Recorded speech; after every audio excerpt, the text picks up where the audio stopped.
എന്താ? അമ്മ ഇങ്ങോട്ടൊന്ന് നോക്കിക്കേ.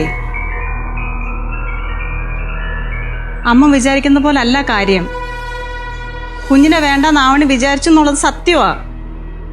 പക്ഷേ എന്തോന്ന് പക്ഷേ? സുധക്ക് ഇതല്ലാണ്ട് വേറെ എന്തെങ്കിലും പറയാനുണ്ടോ? ഇല്ലമ്മ. അവളെ എനിക്ക് എന്തൊരു ഇഷ്ടമായിരുന്നു അറിയോ സുധക്ക്? ഒരു മരുമോളായിട്ടല്ല, മോളായിട്ട് തന്നെയാ കണ്ടത്. അവളിങ്ങനെ ഒരു കാര്യം ചിന്തിച്ചാൽ പോലും എനിക്ക് അവളോട് ക്ഷമിക്കാൻ പറ്റില്ല. പിന്നെയാണ് അവളിത് ചെയ്യാൻ ഇറങ്ങി പുറപ്പെട്ടത്. ക്ഷമിക്കില്ല സുധ, എനിക്ക് ജീവനുള്ളിടത്തോളം കാലം ക്ഷമിക്കാൻ പറ്റില്ല.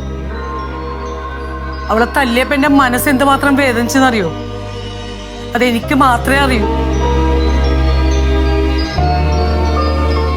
പക്ഷെ ഇപ്പൊ എനിക്കതിൽ ദുഃഖമില്ല. അവളിത് അർഹിക്കുന്നുണ്ട്.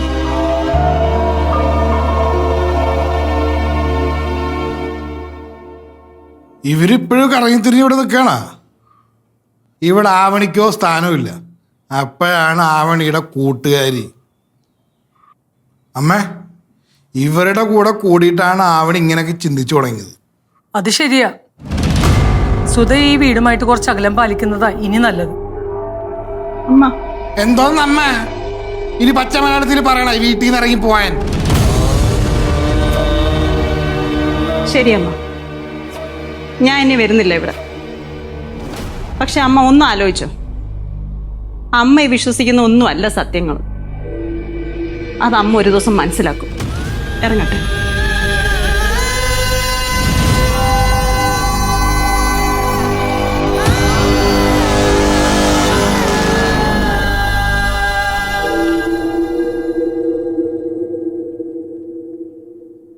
ഇവരൊക്കെ ഈ വീട്ടിൽ എന്ന് കാലെടുത്ത് വെച്ചോ അന്ന് തുടങ്ങിയ നാശം.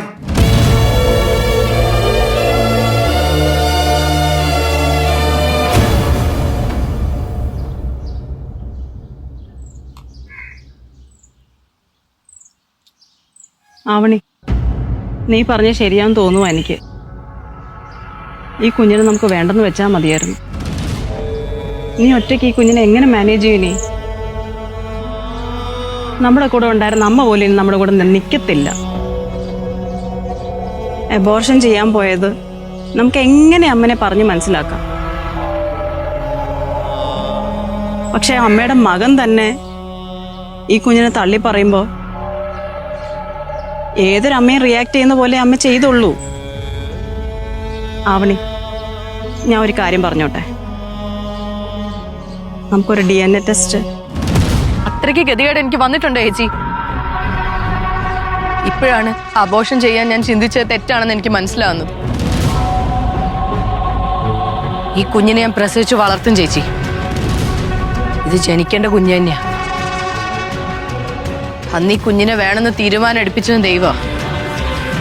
ഇപ്പൊ എന്റെ ലൈഫ് പുതിയൊരു ടേൺ എടുത്തിരിക്കുക ചേച്ചി.